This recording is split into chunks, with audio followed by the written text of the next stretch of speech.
Hello, my name is Grant Lichtman, and for the last decade, I've had the great opportunity and privilege to visit and work with schools all over the United States, Canada, and some around the world as we all try to meet the challenges and find opportunities in a rapidly changing world.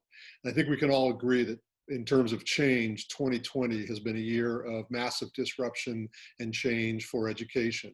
And I'd like to take just these few minutes to share with you some of my observations about the lessons that we've been learning from the pandemic and what that means for our planning and our vision for education in the years to come. I'll share my screen now.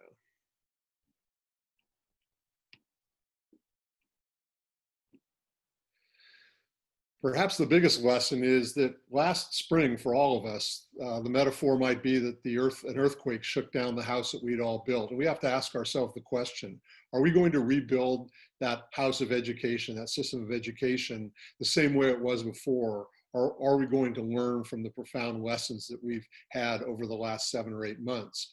There's a great saying that a crisis is a terrible thing to waste. And we have to ask ourselves, are we going to use or waste this crisis and the lessons we learn to build a better education system going forward? Over the last decade or two, I think education has been facing these 3 big existential questions. Why should we change? What's that change going to look like? And how do we go about changing schools? And that's really been the subject of the 3 books I've written in the last 8 years. To a large extent, that question, why should we change, has been asked and answered. Most educators and many community stakeholders around the world recognize that in order to prepare our students for the world that they will inherit and their future, we need to do school differently. The question really is, what is that change going to look like? And there's been tremendous advance and progress and transformation in school systems around the world with respect to that. And this pandemic was like an accelerant, an amplifier of the need to understand how change has to happen in schools and what schools should look like in the future.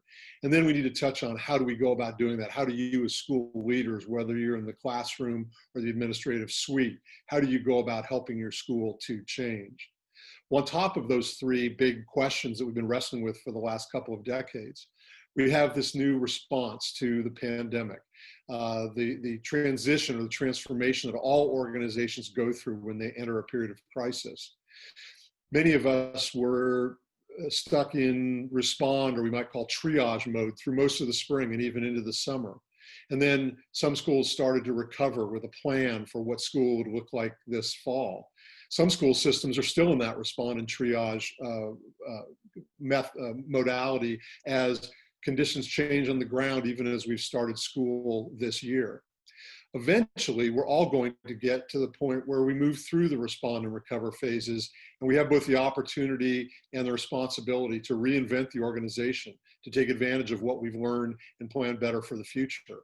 I'll be honest, I had calls from schools in March and April of the spring, schools that said, you know what, now's the time for us to accelerate reinvention, to not put the brakes on, but to take advantage of the fact that we've been challenged by this crisis. And we've found that we can overcome some of these challenges to really start accelerating this period of reinvention. And you have to figure out where your school is within this framework. Some of the big lessons that we've learned or relearned, or hopefully we'll learn from the pandemic.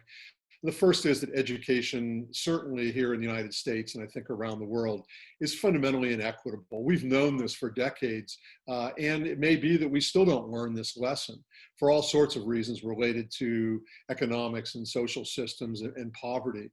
One of the most apparent inequities that came to the forefront last spring was the critical need for virtual technology, so students and teachers can learn and teach from home and not have to come to school every day. And we have vast inequities in that system across our schools. We found that our school systems are actually capable of big change. I'm going to drill down in that a little bit here in a few minutes. We've been so overcome by fear and inertia for generations, but now we know that we can overcome big challenges when they face us. we're learning that the very fundamental nature of how humans interact has been rapidly changing over the last 10 or 20 years.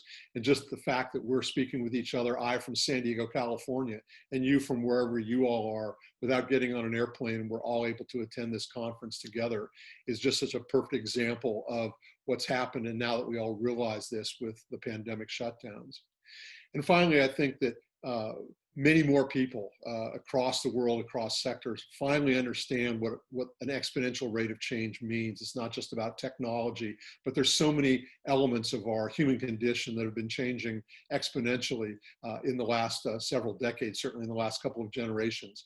And with the pandemic and the spread of the virus in the spring, many more people now realize what an exponential rate of change actually means, and the challenges, the extraordinary challenges that puts onto all of us.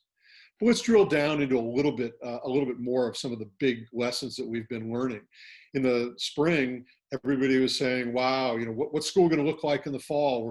It's going to look this way or that way. And a lot of us were saying, one size fits all has never worked well for many schools. And it certainly isn't going to work well with respect to this pandemic. And I think that's been proven that this fall, as schools have opened in many parts of the world, every single version that we might have imagined last spring is operating somewhere, and we can watch how that happens. We can see what works and what doesn't work. And we have to take advantage of those opportunities, this petri dish we're in, to see how changing the school operating system can benefit our school communities. We have to understand that this may not be the last time we're shut down. We had schools who thought that they would open in the fall and everything would be fine, everything would be back to normal. Many of those plans were thrown out the window in August or early September. Some schools may be opening and forced to close again. And that may happen over the next 3 months, 6 months, a year. And it may happen not just with respect to this pandemic, but in the future. One of the real lessons is that we have known for decades, science has told us that pandemics like this disruptions like this are inevitable. And yet we did not plan well for this. We did a very poor job of planning. And so we have to plan better for disruptions like this in the future, and we can.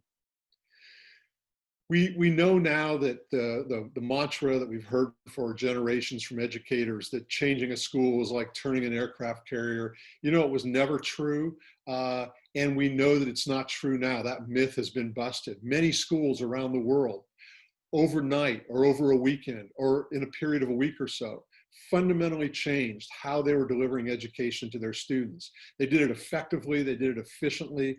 It wasn't equitable. Larger school systems are more difficult to change, have a great deal more inertia and bureaucracy, but we know that changing a school culture is not impossible. Now we've been through that once. We need to apply that in the future and become far more nimble and flexible as we structure what school looks like going forward. We found that there's some elements of pedagogy, of the learning experience, that are actually fabulous, can be done very well in both virtual and hybrid environments. We know that the elements of deeper learning, of student centrism and engagement and inquiry-based learning are the directions that education is taking now and will be taking in the future. And some of those can actually be done quite well in virtual and hybrid environments. We found ways for interactive, personalized, high-touch and engaging activities for students, especially the older students who are able to own more of the learning experience themselves. We found that they were able to create their own learning environments, participate in their own learning environments, and it's certainly not something we want to do full time, but some of those lessons we're going to bring back to the face-to-face environment with us, and we're going to be better educators for the experience. And perhaps most importantly, the wellness, the physical, social, emotional wellness of our students, the adults in our communities, those always should have been job number one for educators. And I think for most educators, we would say they are. But the fact of the matter is, a lot of times the attention to wellness has not been deeply embedded in what we do in school. I've talked to a lot of teachers who said, I check in more now with my students virtually than I did when we were face-to-face. I'm going to bring that back to the face-to-face environment with me when we return to make sure that we're really deeply embedding attention to wellness for all of our community stakeholders. And so what are some of the major future-focused trends that are really being accelerated by the pandemic and where we can take advantage of opportunities? Well, the first and biggest one, I think, is that education at its core has always been about transferring the knowledge of past generations to the rising generation. And over the last couple of decades, we've seen the evolution of what I've called the cognitosphere, others call the metaverse, this global social neural network that allows us to communicate in ways we never could 20 years ago. And up until about 7 months ago, a lot of educators thought this was science fiction. We could never communicate like we are right now. And yet this has become normal for all of us. And so we are now able to take advantage of transferring, creating and exchanging information in ways we never have before. And that's not going to return back to the norm just because we can go back to a face-to-face learning environment. Many schools had students and teachers who were involved in distance and virtual learning in the past, but schools now are recognizing that this can become a fundamental part of their operating system. We see schools opening up their learning experience to students from all over the world who can log in and participate. This is no longer a niche market or a boutique market. This is something that all schools can be involved in and can be involved in very effectively. We've seen the trend toward personalized and differentiated learning systems so that students are not slave to a curriculum that is speaking to the average student in the class or to a decades-old syllabus, but that they're able to progress much more at their own pace. And we saw that in the virtual environment, that almost de facto we have to let students more set their own pace, take greater ownership of their learning, base assessment on mastery, not just seat time. And we're becoming more comfortable with that, having been through that in the virtual environment. Over the last decade or so, we've seen an explosion of education and learning taking place. I call it in and with the community, where a community is not just a place for a field trip or a service project, but there are fabulous learning opportunities and partners for our students everywhere in the community. And as we got away from this idea that school had to be taking place only on a campus with a high density of students and teachers, we can see a distribution of these learning opportunities across our community. And in so many different ways, schools are starting to take advantage of this in really rich learning experiences. We, of course, are seeing dramatic changes in the use of time and space. We found through the shutdown in the spring, it's not a good thing for students to have to sit and listen and watch, whether it's a teacher or a computer, for 5, 6, 7 hours a day. We saw that some students don't learn best when they get up and start school at 8 o'clock in the morning and finish at 3 in the afternoon, that more flexible pacing is good for them. And that sort of flexibility is going to come back and is going to be a large part of the operating system of schools going forward. And of course, technology is evolving so quickly. Today, we're using a technology, Zoom type technologies, virtual chat technologies that frankly didn't exist even 5 or 6 years ago. If this pandemic had hit 5 or 6 years ago, many, many more students and school systems would have been disenfranchised and would have had to shut down completely. We think 5 years from now of the capabilities of virtual reality and artificial intelligence in addition to these video capabilities, and those are going to be a fundamental part of the school operating system, and they should be, whether or not we are shut down or operating largely face-to-face. So those are some of the major trends that are being accelerated by this pandemic. And you as school leaders, whether you're leading from the classroom, as I said, from the executive suite, from the district level, how are you going to manage that change? At a time when the disruptions are coming at us fast, furious, and we really can't predict the future all that well.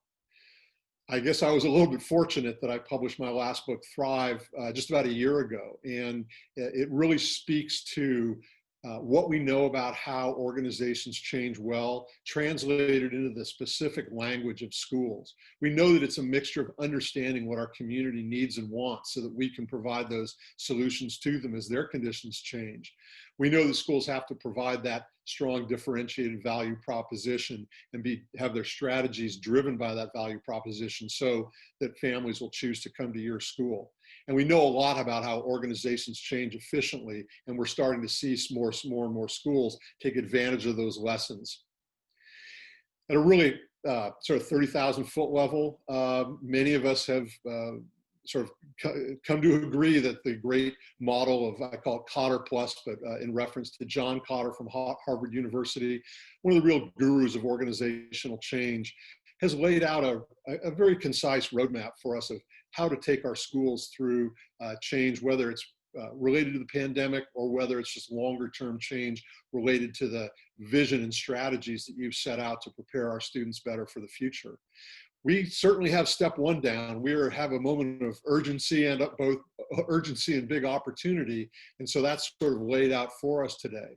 And we're then called upon as a community to come together, find our individual North Star, the North Star for our school or our school district, and then begin to act on those aspirations, ultimately resulting in a long-term change in our culture, in the way we implement change, the comfort we have with flexibility, so that we can respond to what's going on in the world around us, that we're not somehow separated from that world. And if I can just try to put that, a core of that into these next two slides of how this relates to us as schools. We know that schools essentially operate on three levels. There's a level that's, I would call it sort of the 30,000 foot level. It's the vision, the mission, and in this case, our North Star. Who is it that we want to be? What are our core values? What do we need to deliver for our students over not a year or two or three, and not in response to a pandemic, but over a longer period of time, over the next 5, 10, 20 years. And then there's the 10,000 foot level, which are those systems that are the operating system of our school that allows us to deliver on our vision. Those elements of the system are pedagogy and instruction and curriculum, the use of time, the use of space, assessment, things like that. And then there's the ground floor that have largely been the purview of the teachers. What do I do with my students every day? And what we have to do is we have to ensure, as we meet these challenges and as we take advantage of new opportunities, we have to ensure that there's alignment across these three levels, or else we really have a very, very difficult road ahead in terms of sustainable change, and I would say ultimately thriving for our schools. And if there's one set of relationships that I think allows this all to hang together, it's this. Every organization has to establish what their winning value proposition is, that reason that students come to us when, frankly, in many districts, many regions, many countries, students have an increasingly large number of choices about where to go to get education. And with the rise of virtual learning, they can access education from all over the world, or all over the world from their home. So we establish those core values, and those values have to lead our long-term strategies. Not the tactics that how we're going to meet a pandemic in the short term, but our long-term strategies over the next 1, 3, 5, 10, and 20 years. Those have to align. And our strategies then have to dictate what are those changes that we're going to select that are truly innovative for us. Because innovation is not about just implementing new ideas or finding a new idea. Innovation is about implementing ideas that are going to add value to the system, in your case, the school, over time. And so this is an inextricable cycle.